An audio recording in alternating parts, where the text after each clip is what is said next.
Hello friends, good morning.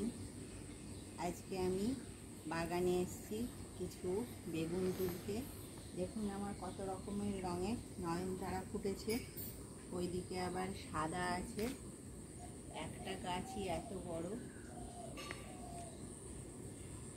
আমি এখন বেগুন তুলব, আর কতটা বেগুন হলো আপনাদের সঙ্গে শেয়ার করব।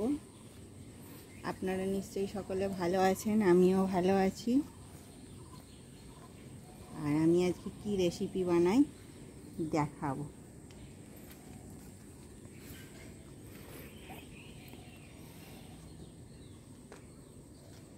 এই যে বেগুনগুলো করে মাটি লেগে ভর্তি হয়ে গেছে।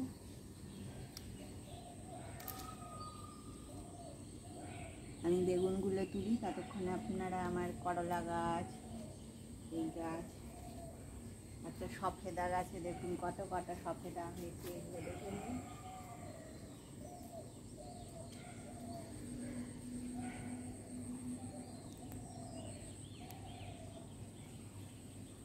যে আজকে 4টে বেগুন হয়েছে। আমি চিকেনের দম পোক্ত বানাবো, তার জন্য চিকেনটাকে ধুয়ে নিয়েছি ভালো করে। আর আমি একটুখানি ছিলাম না, পেঁয়াজটা কিছুটা দিয়ে লাল করে ভেজে তুলে রাখবো, এটা বেরেস্তার জন্যে। এদিকে পেঁয়াজ বাটা করে রেখেছি, আদা রসুন বাটা। পেঁয়াজের বেরেস্তাটা করা হয়ে গেছে, আমি এবারে তুলে নেব। আগে তেজপাতা ফোড়ন দিলাম, তারপরে একটু গরম মশলা দিলাম। গরম মশলাটা একটু এলাচটা আর কি ফাটিয়ে নিয়েছি। এগুলোকে সব এর মধ্যে দিয়ে দেব।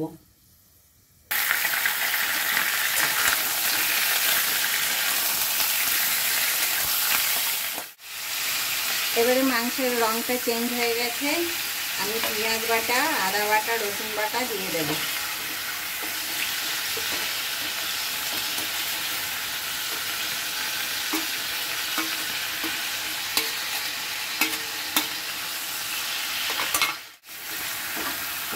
হলুদ দিয়ে দিলাম অল্প। এবারে লঙ্কা বাটাটা দিয়ে দিলাম, আর একটু চিলি পাউডার দেব।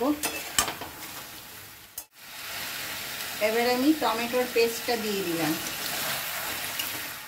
চিকেনটা এখনো কষা হয়নি, খুব ভালো করে চিকেন কষতে হয়। এরপরে আমি পরিমাণ মতন নুন দিয়ে দেব। বেশ কিছুক্ষণ কষা হয়ে যাবে, তারপরেই নুনটা দেবেন।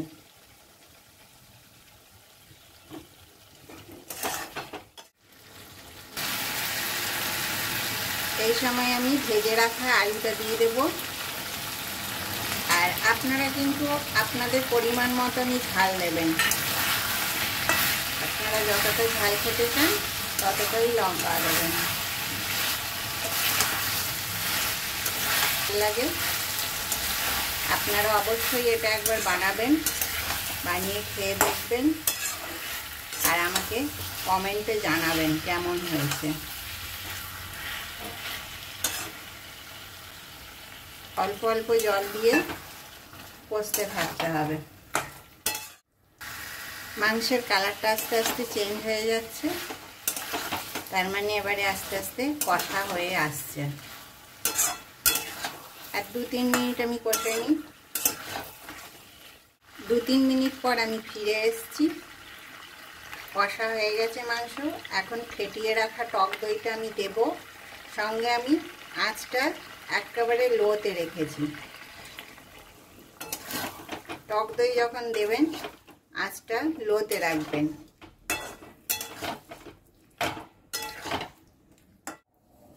এবারে আমি জল দিয়ে দেব।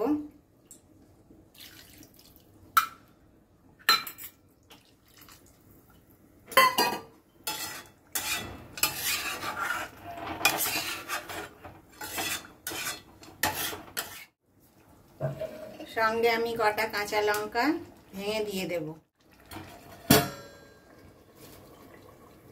এখন আমি একবার খুলে নেড়ে দেব।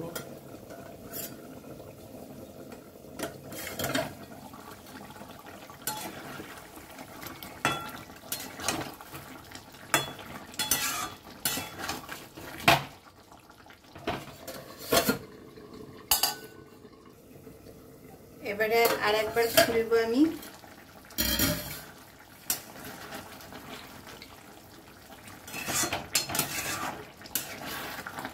আলুটা প্রায় সেদ্ধ হয়ে এসছে।